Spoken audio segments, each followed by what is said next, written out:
dito at tayo po ay dadako na no, sa atin ng mga sa pagsamba sa Panginoon at ito po ay sa pamamagitan po naman ng pakikinig ng mga salita ng ating Diyos. So ang ating pong tatalakayin naman sa umagang ito no, ang nakasumpong ng tunay na Pasko. Ano? Hindi po lahat nakakasumpong ng tunay na Pasko. Kasi yung iba nga po mga kapatid ay nagsasaya lang. Pero yung talagang kahulugan talaga nito o yung mismong pinakalayunin nito no ay hindi naman nakikita sa kanilang mga buhay. Ano po? Kaya ito po yung ating bibigyan ng pansin, ano po? At yan po ay mababasa natin sa Matthew 2, verse 1 to 12. Sabi po rito, panahon ng paghahari ni Herodes sa Judea nang ipanganak si Jesus sa Bethlehem. Nang siya'y isilang, may mga matatalinong taong mula pa sa silangan ang dumating sa Jerusalem. So yun pong matatalino na yun po yung mga pantas, Mga pantas po yun, Hindi mga hari, Yung may 3 haring nagsidalaw. Wala po sa Biblia yun. Ang sabi lang po, mga matatalinong tao o mga pantas. Kaya mali po yung kanta. Dapat merong 3 pantas. Wala nga binanggit na bilang eh. Basta mga pantas po. Ano po, sabing ganon. Nang mabalitaan ito, nagtanong-tanong sila, nasaan ang pinanganak na hari ng mga Hudyo? Nakita namin sa silangan ng kanyang bituin, kaya't naparito kami upang siya'y sambahin. Kaya po si Kristo, hindi tao yun, basta. Katulad ng sabi ng iba, dahil bakit naman nila sasambahin si Kristo kung tao lang yun? Ano po? Danlino po nun, Nang mabalitaan ito ni Haring Herodes, siya'y naligalig. Gayon din ang buong Jerusalem, kaya tinipon niya ang lahat ng mga punong pari at mga tagapagturo ng kautusan. At sila'y tinanong, saan ba isisilang ang Kristo? Tumugon sila, sa Bethlehem po, sapagkat ganito po ang sinulat ng mga propeta. At ikaw, Bethlehem, sa lupain ng Huda, ay hindi pinakahamak sa mga pangunahing bayan ng Huda, sapagkat sa iyo magmumula ang isang pinuno na mamamahala sa aking bayang Israel. Alam niyo po yung tinutukong mamamahala sa aking bayang Israel, hindi lang po yung doon, yung pong bayang Israel, yung Israel po ngayon. Kasi po, sa Biblia po, yung tunay na mga Israelites ay yung mga taong nabago yung buhay. Hindi lamang po yung mga taong lahi ni Abraham sa pisikal, kundi tayo po ay nagiging lahi nga ni Abraham kung tayo po ay magiging mananampalataya katulad ng pananampalataya po ng ating ninunong si Abraham. Kaya maghahari po talaga ang Panginoong Yesus sa bayang Israel. Pag sinabing bayang Israel, yun yung kanya mga pinili, mga hinirang, mga tinawag, mga taong nanampalataya sa ating Panginoong Hesukristo. Yun po yung paghaharian niya. Yun po yung sinasabi dyan. Po, sabi dyan, nasaan ba tayo? Verse 7. Nang mabatid ito, palihim na pinatawag ni Herodes ang mga matalinong tao. Inusisa kung kailan lumitaw ang bituin. Pagkatapos sila ay pinapuntan niya sa Bethlehem na ganito ang bilin. Hanapin ninyong mabuti ang sanggol. So yung mga pantas po talagang naghahanap. Hinahanap talaga nila ang ating Panginoon Kristo. Itong si Herodes, naghahanap din. Pero iba naman ang motibo. Sabing ganyan, hanapin ninyong mabuti ang sanggol kapag natagpuan nyo siya'y ipagbigay, alam agad ninyo sa akin upang ako man ay pumunta ron at sumamba rin sa kanya. So parang nagkukunwari lang talaga. Sabi, pagkarinig sa bili ng hari, sila'y nagpatuloy na sa paghahanap. Sila'y pinangunahan ng bituing nakita nila mula sa silangan. Ganun na lamang ang kanilang kagalakan nang makita nilang tumigil ang bituin sa tapat ng kinaroroonan ng bata. Pagpasok sa bahay, nakita nila ang bata sa piling ni Maria na kanyang ina. Nagpatira pa sila at sinamba ang bata. inihandog din nila sa kanya mga dala nilang ginto. So nasa bahay na po pala ito, no? Ni na Maria at Jose. Wala na sa saba, no? Ibang ano na to, no? Tagpo, ano? Ibang tagpo yan, ano? Kaya po yung pong mga pantas, alam niyo po, matagal pong naghanap yan, ano, sa ating Panginoong Yesus. Hindi yan yung parang ano lang, biglang nakita nila yung bituin, agad-agad na nakita din kaagad nila, ano po, yung pong bata. No, kaya ito po yung ating bibigyan ng pansin. Pagkaalis ng mga matatalinong tao, nagpakita kay Jose sa panaginip ang isang anghel ng Panginoon. Sinabi nito sa kanya, bumangon ka't dalihin mo agad sa Ehipto ang iyong mag-ina. At huwag kayong aalis doon hanggat hindi ko sinasabi sapagkat hahanapin ni Herodes ang bata upang patayin. O, di ba? Naghahanap din siya. Tapos yung mga pantas, naghahanap din. Pero magkaiba sila ng layunin. Di ba? Magkaiba sila ng motibo. Biruin mo, si Herodes para patayin yung bata. Ano? Sabing ganon, bumangon nga si Jose at ng gabi ring iyon, dinala niya sa Ehipto ang kanyang mag-ina. Nang sila'y papauwi na, nakatanggap sila ng babala sa pamamagitan ng panaginip na huwag nang bumalik kay Herodes sapagkat nag-iba na sila. Kaya't nag-iba na sila ng daan pauwi. Yan naman pong tinutukoy ay yung mga ano yan, pantas. Ano po? So kaya, ang mga tao po ngayon ay iba-iba ang pagdiriwang ng Pasko. Ano? Sa iba, ito yung panahon ng paggastos. Ano? Yun kung may panggastos. Ano? Yung iba, magdiwang, magsaya, mag-inom. Amen.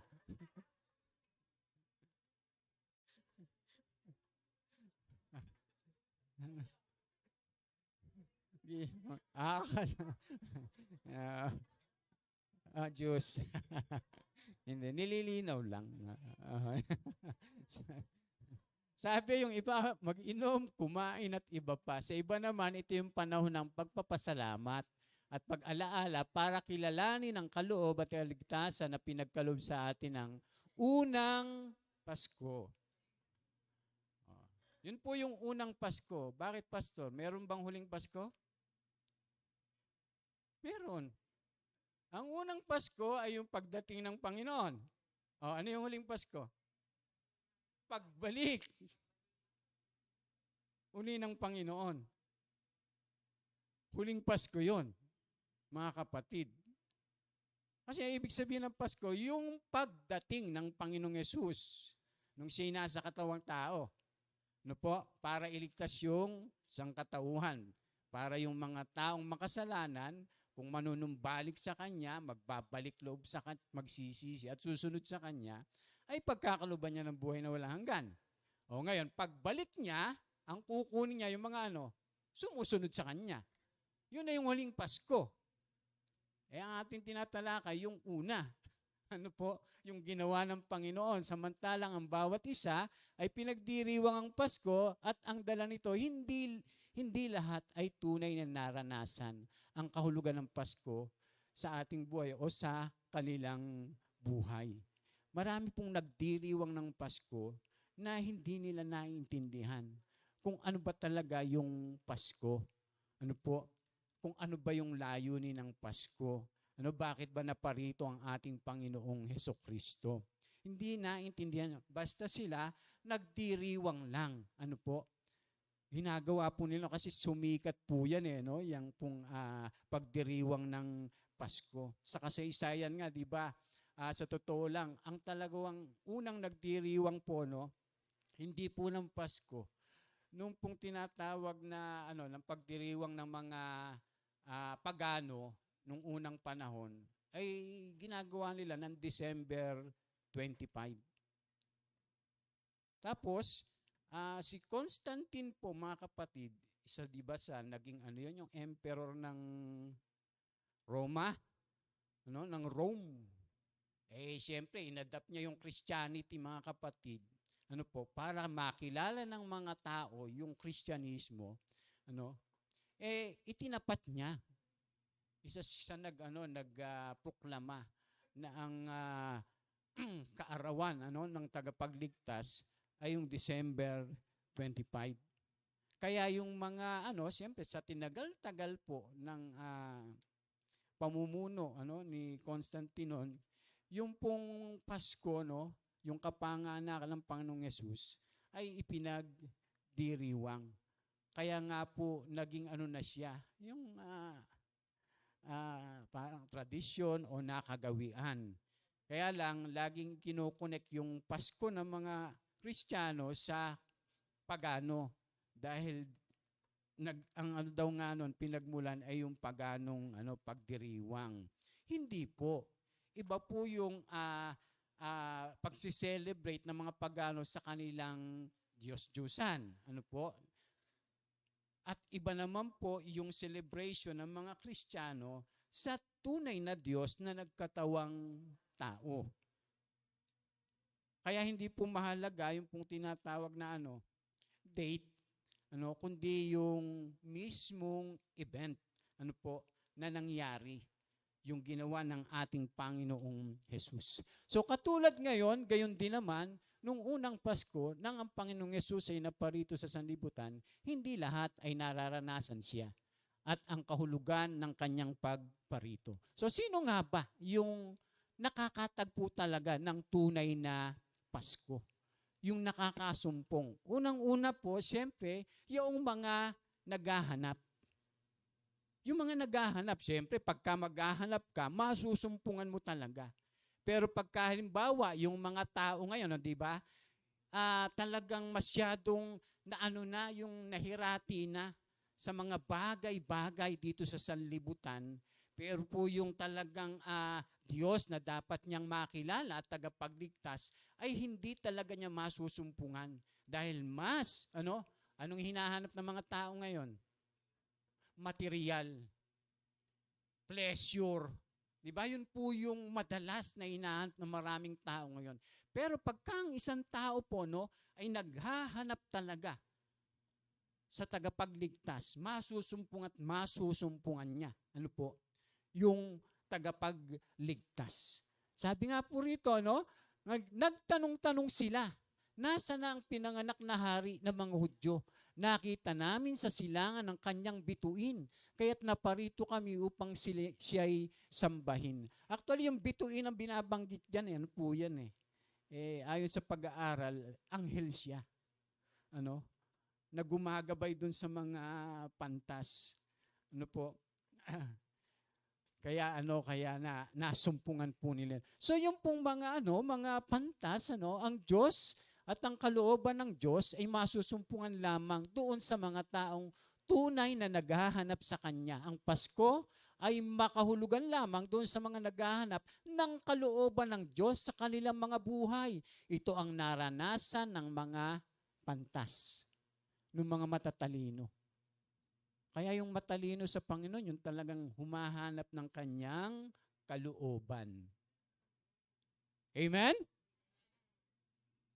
Ay pagka tayo po, ang hanap lang natin, yung pangsarili lang, ay kamangmangan po iyon, mga kapatid.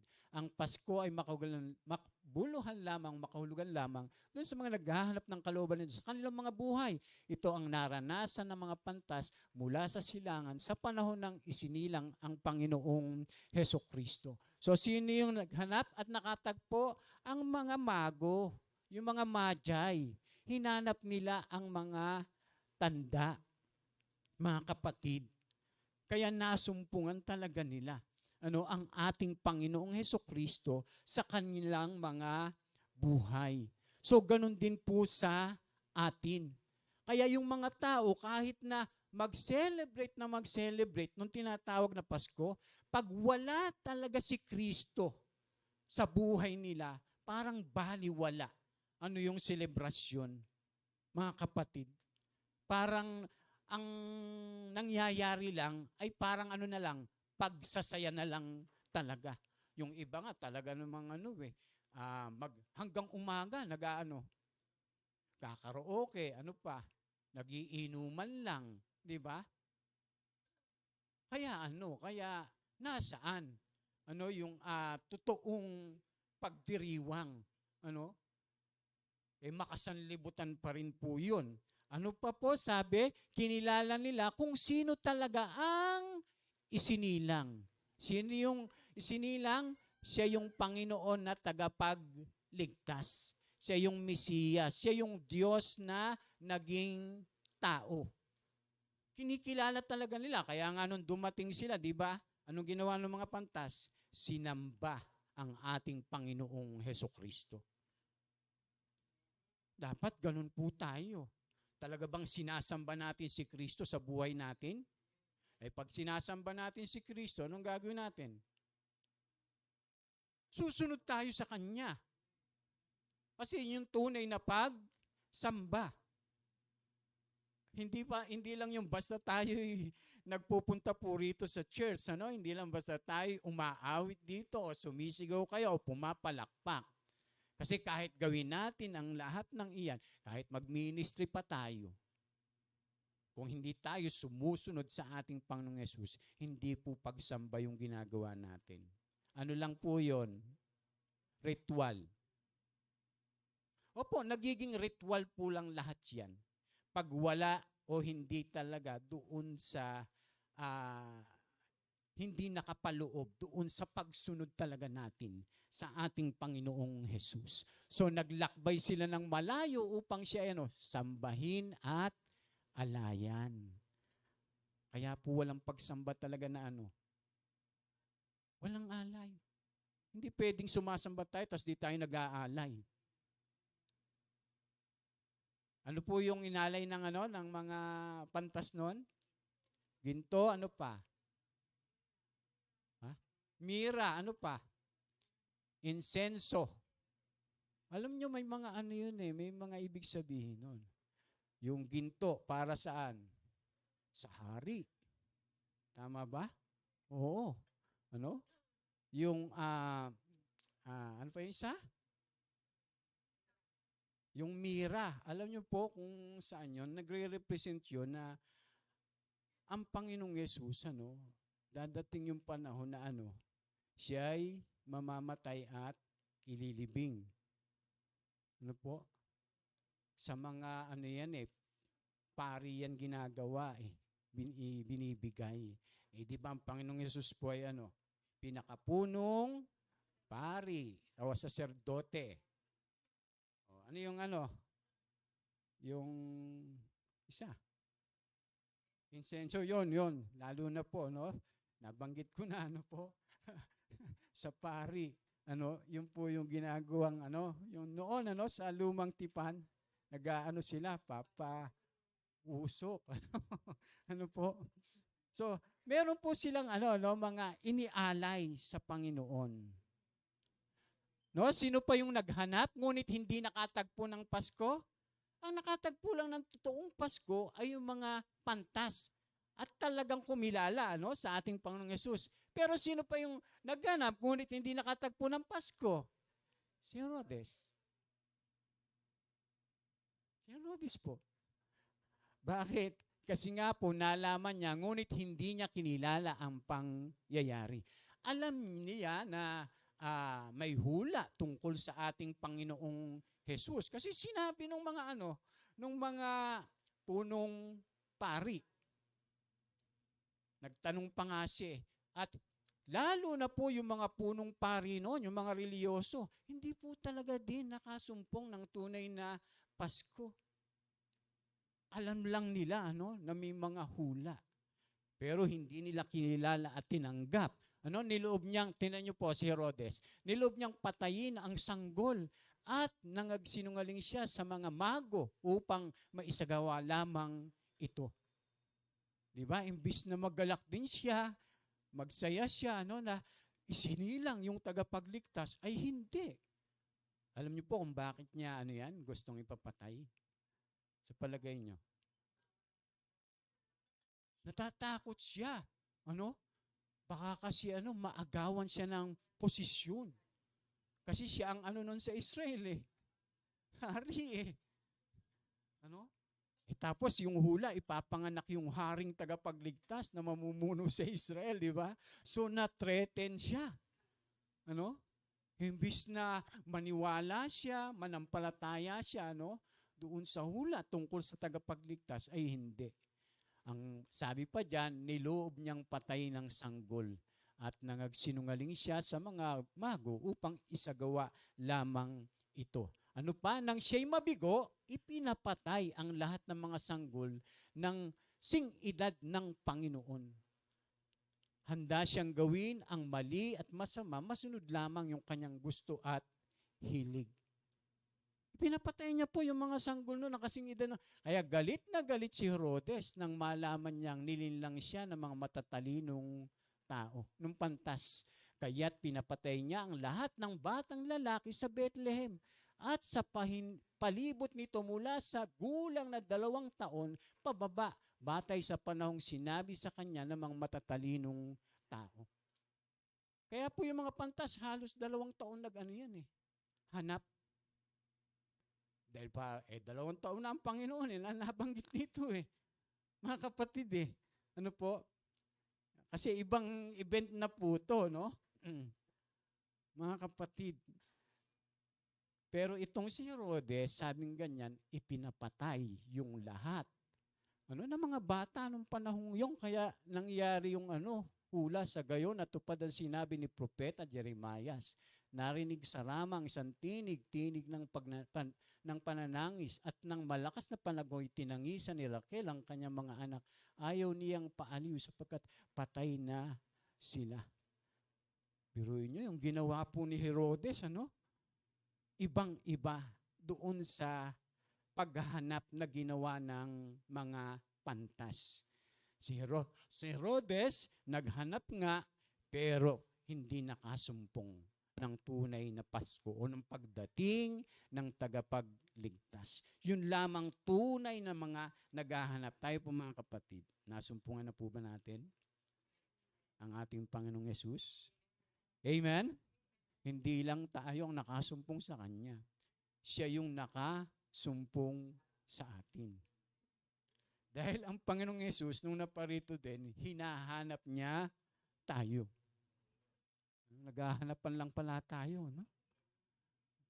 Mabuti na lang nagkasumpungan tayo, no? Praise the Lord. Parang 'di ba tayo po mga kapatid, sa totoo lang, talagang noon nawawala tayo. Nagwawala tayo. Noon, nagwawalwal tayo. Pero praise the Lord. Amen. Dahil nasumpungan talaga na natin yung tunay na Pasko at walang iba kundi ang ating Panginoong Hesukristo. So ano pa po? Sino nga ba yung nakakatagpo ng tunay na Pasko? Yung mga tumutugon. Kahit na po halimbawa, ipahayag sa atin, ipangaral na ipangaral sa atin, ituro ng ituro sa atin, yung tungkol sa ating Panginoong Yesus, kung hindi naman tayo tutugon, di ba? Maraming mga ganyan sa panahon natin. Pero praise the Lord, dahil isa tayo doon sa mga tumugon. Amen? Ayan, kaya sabi dyan, doon ay may mga pastol nasa parang at nagbabantay ng kanilang mga tupa ng gabing iyon, lumapit at tumayo sa kalagitnaan nilang isang anghel ng Panginoon at nagliliwanag sa kapaligiran nila ang nakasisilaw na kaluwalhatian ng Panginoon. Ganoon na lamang ang kanilang pagkatakot. Ngunit sinabi sa kanila ng anghel, huwag kayong matakot. Ako'y may dalang magandang balita para sa inyo na magdudulot ng malaking kagalakan sa lahat ng tao. Pansinin niyo po. Kaya kita nyo, di ba, pagka magpapasko, iba yung pakiramdam ng tao. Iba yung, magpapasko na naman, Yung parang kahit na iba-iba yung natin, yung estado natin sa buhay, kalagayan. Pero merong iba tayong nararamdaman. Kasi binanggit po sinabi po na ito po ay magdudulot ng kagalakan sa lahat ng tao. Isinilang ngayon sa bayan ni David ang inyong tagapagligtas, ang Kristong Panginoon. Ito ang inyong palatandaan, matatagpuan ninyo ang isang sanggol na nababalot ng lampin at nakahiga sa isang sabsaban. Ay ito naman yung event na kapapanganak pa lang ng ating Panginoong Yesus. Yung binasa natin halos 2 taon na ang ating Panginoong Hesukristo noon. Sabi diyan, sabi diyan, ito ang inyong sa 13, bigla nilang nakitang kasama ng anghel ang isang malaking hukbo ng mga anghel sa kalangitan. Sila'y nagpupuri sa Diyos at umaawit. Papuri sa Diyos sa kaitaasan at sa lupa ay kapayapaan sa mga taong kilalulugdan niya. So na makaalis na mga anghel pabalik sa langit, ang mga pastol ay nag-usap-usap. Tayo na sa Bethlehem. Tingnan natin ang pangyayaring ito at na ibinalita sa atin ng Panginoon. So tumugon kaagad sila, mga kapatid. Doon sa ibinalita sa kanila ng anghel. Nagyayaan kaagad sila.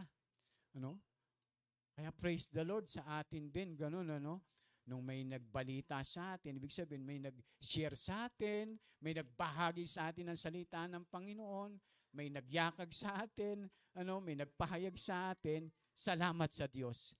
Sapagkat tayo'y tumugon, katulad nitong mga shepherd, Ano pa po ang sabi diyan? Isinilaysay, sabi nang makaalis na mga anghel pabalik sa langit, ang mga pastol ay nag-usap-usap. Tayo na sa Bethlehem. Tingnan natin ang pangyayaring ito na binalita sa atin ng Panginoon. Nagmamadali silang pumaroon at natagpuan nila sina Maria at Jose at ang sanggol na nakahiga sa sabsaban. Sinalaysay ng mga pastol ang sinabi ng anghel tungkol sa sanggol. Namangha ang lahat ng nakarinig sa sinabi ng mga pastol. Tinandaan ni Maria mga bagay na ito at ito'y kanyang pinagbulay-bulayan. Umalis ang mga pastol na nagpupuri sa Diyos at nagpapahayag ng kanyang kadakilan dahil sa lahat ng narinig nila at nakita ayon sa sinabi sa kanila ng anghel. So isinir din nila, yung pong kanilang napakinggan. So, hinanap sikap ng mga pantas ang Panginoon, nasumpungan nga nila. Sa iba ay pinangaral, sa iba naman ay pinahayag, at sila'y agad namang tumugon sa kapahayagan ng Diyos sa kanilang buhay. Gaya ng ating mga nabasa, So, ang mga pastol, pagkatapos na marinig ang mga binalita at pinahayag sa kanila ng anghel, ay agad silang tumugon sa pahayag ng anghel tungkol sa unang Pasko. Kaya praise the Lord sa atin pong mga buhay. Dahil tayo po ngayon, kaya tayo naririto. Dahil naintindihan natin yung unang Pasko. At tayo po'y tumugon sa unang Pasko na walang iba kundi yung pagparito ng ating Panginoong Jesus. Sabi diyan, hindi natin alam kung meron pang ibang nakarinig sa pahayag ng anghel, subalit alam natin na itong mga pastol ay umalis upang pumunta sa Bethlehem at masaksihan ang sinilang na hari at tagapagligtas. Tumugon sila, mga kapatid. Tumugon yung pantas, hinanap nila. Tumugon yung mga pastol, hinanap din nila.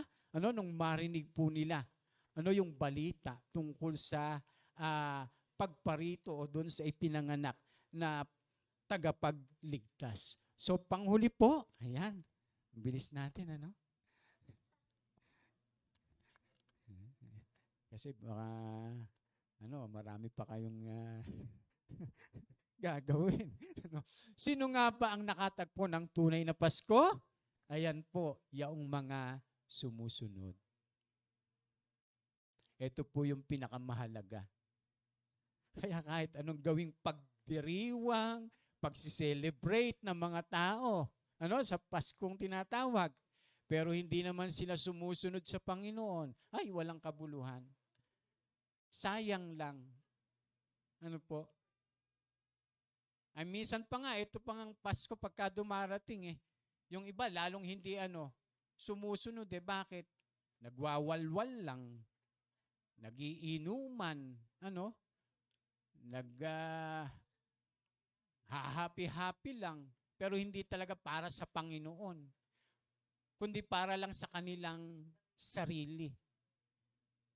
Nasan po ang pagsunod nun? Alam niyo po, kaya nga po naparito ang Panginoong Yesus, mga kapatid, ay para maunawaan natin kung paano tayo susunod sa kalooban ng Diyos. Amen?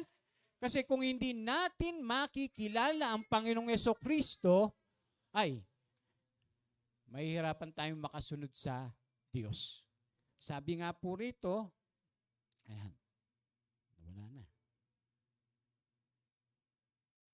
Sabi dyan, Nang ika-6 na buwan ng pagdadalang tao ni Elizabeth, ang anghel na si Gabriel ay sinugo ng Diyos sa Nazaret na isang lungsod sa Galilea upang kausapin ang isang dalaga na ang pangalay Maria. Siya ay nakatakda ng ikasal kay Jose. Ito ang matindi dito, no, ng mga pangyayari sa buhay ni Jose at Maria. Sabi, siya ay nakatakda ng ikasal kay Jose, isang lalaking buhat sa angkan ni Haring David. Lumapit ang anghel sa dalaga at binati ito, "Magalak ka, ikaw ay lubos na kinalugdan ng Diyos. Suma sa iyo ang Panginoon." Naguluhan si Maria at inisip niyang mabuti kung ano ang kahulugan ng ganong pangusap. Sinabi sa kanya ng anghel, "Huwag kang matakot, Maria, sapagkat naging kalugod-lugod ka sa Diyos. Makinig ka, ikaw ay maglilihi at manganganak ng isang sanggol na lalaki, at siya'y papangalanan mong Jesus. Siya'y magiging dakila at tatawaging anak ng kataas-taasang Diyos. Ibibigay sa kanya ng Panginoong Diyos ang trono ng kanyang amang si David upang maghari sa angkan ni Jacob." Si Jacob po ay yan yung tinawag na Israel. Tama ba? Oo, siya, puno. Doon sa isang anghel, Kaya pinagpala po siya, tinawag siyang Israel. Tapos sabi diyan, nasaan na tayo? Magpakailanman ang kanyang paghahari ay pangwalang hanggan. Paano pong mangyayari ito? Gayong ako'y isang birhen, tanong ni Maria. O nga naman, Paano siya magdadala ng tao kung isa siyang birhen? Sumagot ang anghel, sa iyo ang Espiritu Santo at mapapasailalim ka sa kapangyarihan ng kataas-taasang Diyos. Dahil dito ang isisilang mo yung banal at tatawaging anak ng Diyos. Hindi ba't alam ng lahat na ang kamag-anak mong si Elizabeth ay baog? Gayunman, naglihi siya at ngayon 6 na buwan na ng kanyang pagdadalang tao. Kahit na siya'y matanda na, sapagkat walang anumang bagay na hindi kayang gawin ng Diyos. Sumagot si Maria, "Ako'y alipin ng Panginoon." Ano po daw si Maria? Alipin po ng Panginoon. Kaya si Maria po ay hindi Panginoon. Ang sabi niya, siya alipin din ng Diyos o ng Panginoon. Paano magiging ngayong Panginoon o Aba? Aba, Ginoong Maria. Diba, tinatawag na ganun po si Maria. Aba, Ginoo pala si Maria. Hindi po. Tao lang po at alipin si Maria na ginamit po ng Diyos para ipanganak yung tagapagligtas. Kaya po siya tinawag na mapalad. Dahil sumunod siya sa kalooban ng Diyos. Sumagot si Maria, "Ako'y alipin ng Panginoon, mangyari nawa sa akin ang iyong sinabi." Pagkatas, umalis ang anghel. At sa huli, ang mga taong nakakasumpong na tunay na kahulugan ng Pasko ay ang mga taong nais sumunod sa Kanya. Ano man ang maging kapalit nito. Mga kapatid, tingnan niyo po pangunahin dito sila Jose at Maria na iniwan ng kanilang mga personal na plano para ituloy at sumunod sa Panginoon sa kung ano yung pinagagawa at ang pinag-uutos niya. Ay di ba ikakasal na sila? Meron silang yung plano ng magpakasal. At yung lumagay sa kayo nagsabi, Kaya sabi diyan, pangunahin na dito sila Jose at Maria na iniwan ang kanilang mga personal na plano para ituloy at sumunod sa Panginoon sa kung ano yung pinagagawa at ang pinag-utos niya. Ating aaralin yung kanilang kwento. So, paano silang sumunod sa Diyos? Si Maria, mga kapatid, nakilala natin si Maria na pinagpala sa babaeng lahat. Pero mo, kaya siya pinagpala sa babaeng lahat, pero mo siya yung napili. Pero sabi diyan, ngunit hindi ganoon ang tingin sa kanya nung kanyang panahon. Hindi siya pinagpala, kundi isinumpa. Bakit? Kasi nagbuntis siya na hindi pa siya kasal. Ay alam niyo po, sa panahon noon, sa kulturang mga Hudyo, pagka ikaw ay natagpo ang nagdadalang tao na hindi pa kasal, alam niyo sa lumang tipan, pinagbababato yun. Kasi malaking yun, kasalanan sa Diyos o malaking kasalanan doon sa kanilang kautusan. Kaya nung panahon nila, nakakahiya yun. Saan? Doon sa mga tao. Kasi, hindi pa ikakasal pa lang yan sila Maria at Jose? Bakit nagdadalang tao yan si Sumideline pala yan si Maria. Parang ganon yung pagka yung chismis, di ba? Tapos madadagdagan, naku, naiputan pala yun si Jose. Uudyo ka ng mga tao, naku Jose, huwag ka na magpakasal dyan. Di ba? Kasi biruin mo, bakit nagdadalang tao yan? Di ba? Di pa naman kayo nakasal. Ibig sabihin, may nakauna sa'yo. Di ba? Yung ganon pagka, So, nakakahiya. Di ba? Nakakahiya yun. Nakakahiya kay Maria, nakakahiya kay Jose. Pero hindi nila inalintana. Kasi alam nila na ang Panginoon, ang may plano noon, ang may layunin noon, Kaya nakinig lang sila at sumunod sa yung pinag-uutos ng ating Panginoon. Kaya nga po yung pagsunod sa Panginoon, mapapatunayan kahit minsan nakakahiya, basta't paninindigan mo na ikaw ay talagang susunod sa ating Panginoon, gagawin mo.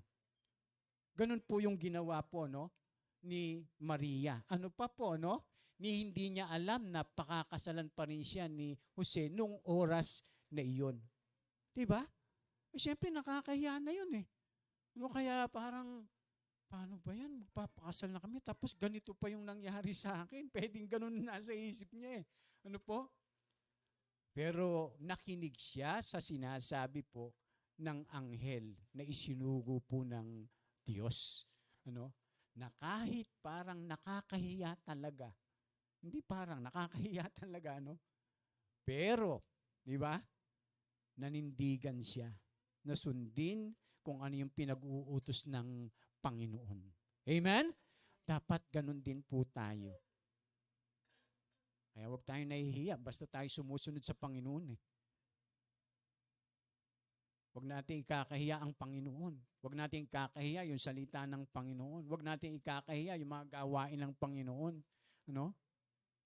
Dapat mas pa natin, tapangan pa natin ang pagsunod natin sa ating Panginoon.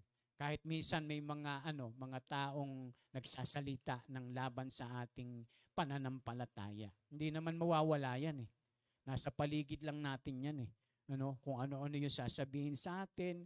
Diba? Sabi naman ng Panginoon yan Basta't sumunod tayo sa Kanya, makakarinig tayo ng mga pang-alipusta, pag-uusig, panghuhusga, natural na yan. Kaya alam nyo, nung nangyari na to, ay sigurado, inaalipusta na yan sila, Sila Maria. Hinuhusgahan na yan. Akala ko ba mga yan? Maka-Diyos yan. Akala ko ba mga born-again yan? Yung mga ganon. Akala ko ba Christian yan? Mga ganon. Ay, nung panahon ni Jose at Maria, ganon yung pinagdadaanan nila.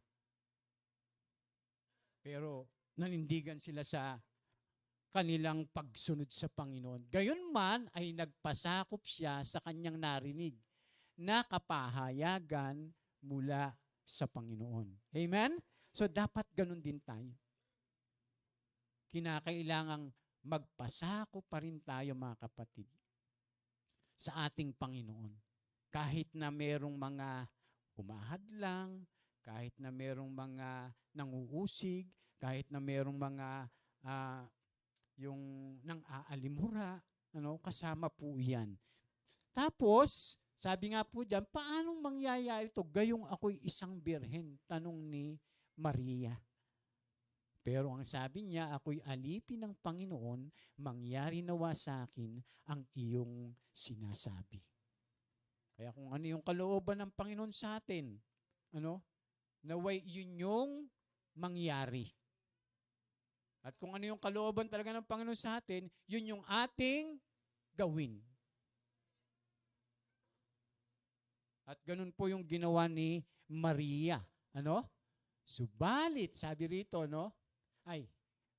Basahin uli natin ito. Ito ang naganap ng ipanganak si Jesucristo. Si Maria na kanyang ina at si Jose ay nakatakda ng magpakasal. Ngunit bago sila makasal, nalaman ni Maria na siya'y nagdadalang tao sa pamamagitan ng kapangyarihan ng Espiritu Santo. Subalit, dahil sa isang taong matuwid si Jose na kanyang mapapangasawa at ayaw nitong malagay sa lubos na kahihiyan, si Maria, binalak niyang hiwalayan si Maria ng palihim. Uy, medyo nag-alanganin si no? Si Jose, challenge din no? Pero nag-alanganin pa siya na magpakasal. Oo nga no, kasi parang nakakahiya din no? Pero sabi diyan, ngunit habang pinag-iisipan ito ni Jose, nagpakita sa kanya sa panaginip ang isang anghel ng Panginoon.